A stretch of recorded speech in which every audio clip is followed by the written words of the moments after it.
بصوا بقى، عملت لكم الترند اللي طالع جديد اللي هو بتاع الكريب اللي بيتعمل بيتزا ده.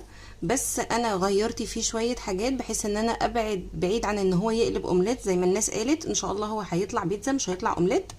وكمان يعني الى حد ما غيرت شويه في الوصفه.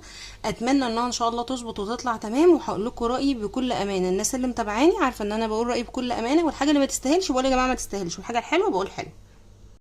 بصوا الصينيه اهيت وهي طالعه من الفرن. عايزه اقول لكم شكلها تحفه وريحتها رائعه، بس طبعا احنا مش هنستعجل في الحكم وهنستنى لما نشوف الطعم. وانا زي ما قلت لكم التركه اللي انا عملتها متاكده ان هي مش هتبقى اومليت ابدا، وهتبقى بيتزا او معجنات. هنشوف مع بعض.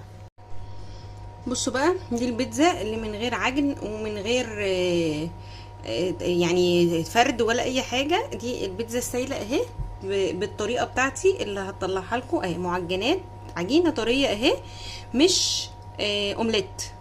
انا غيرت في الطريقه بتاعتها وبصراحه طلعت حلوه جدا ونتيجتها مرضيه قوي قوي، وتنفع كمان تعمليها في لانش بوكس للولاد، هتبقى رائعه في المدرسه.